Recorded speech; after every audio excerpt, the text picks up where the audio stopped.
Olli orava oli koko ikänsä asunut maatilan läheisyydessä kasvavassa isossa kuusessa.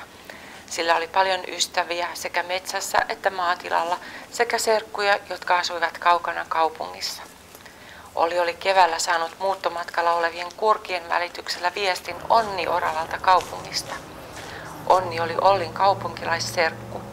Se oli kutsunut Ollin vierailulle luokseen. Lintujen syysmuuton aikana Olli oli lähettänyt kurkien mukana viestin kaupunkiin. Se lupasi tulla viikonloppuvierailulle joulukiireiden jälkeen. Olli ei olisi millään malttanut lähteä maalta kaupunkiin. Luonto oli sonnustautunut talviasuun ja päivät kuluivat rattoisasti lumessa leikkien. Mutta lupaus oli lupaus. Se pakkasi hammasharjan, pyjaman ja tuliaiset pieneen matkalaukkuunsa ja pujahti salaa kaupunkiin menevään bussiin. Se ei ollut koskaan aikaisemmin matkustanut mihinkään ja sitä pelotti bussin moottorin paukea ja ihmispaljous. Bussin takapenkin alla kyyhettäen se muisteli Onnilta saamiaan ohjeita. Helsingin bussiasemalta lähtee bussi numero 24, joka vie Onnin luokse Seurasaareen. Ikuisuudelta tuntuvan ajan kuluttua bussi saapui Helsinkiin. Olli livahti ulos autosta painavaa laukkuaan raahaten ja joutui keskelle kaaosta. Kaupungin huumaava meteli ja ihmispaljous saivat sen tuuhean hännän värisemään kauhusta ja autojen pakokaasu kutitti sen kurkkua ja silmiä. Auton renkaista roiskui likaista lokaa sen vastapestylle turkille.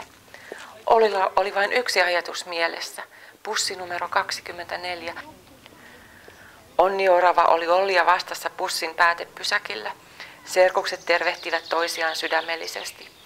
Onni halusi esitellä Ollille kotisaarensa ja sen nähtävyydet.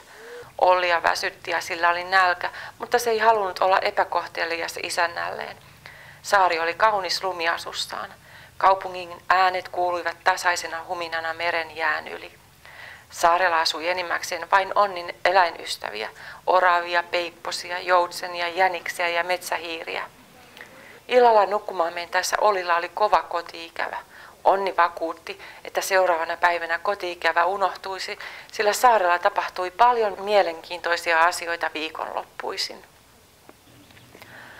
Aamulla Olli heräsi äänekkääseen puheen sorinaan. Se kurkisti kotipesän oviaukosta ulos ja näki suunnattoman ihmisvirran kulkevan siltaa pitkin saareen. Turistibussien oviaukosta työntyi lisää erivärisiä ihmisiä sillalle. Onni kuljetti Ollia ympäri saarta, juhlakentällä, kahvilassa, rautakautisessa kylässä, Nakurannalla, kirkossa ja aivan liian monessa vanhassa rakennuksessa. Onni näytti tuntevan kaikki ihmiset. Tuttavallisesti se kiipesi ihmisten housunlahkeita pitkin niiden kädelle noutamaan herkullisia pähkinöitä. Ihmiset ottivat ihastuksissaan valokuvia Onnista ja Ollista, kun ne jyrsivät pähkinöitä pienillä hampaillaan. Sunnuntai-iltana Olli palasi kotiin. Oli hiljaista. Kotikuusi keinui lempeästi iltatuulessa ja tähdet tuikkivat tuttavallisesti taivaalla. Miksiköhän kaupungissa ei ole tähtiä, Olli mietiskeli.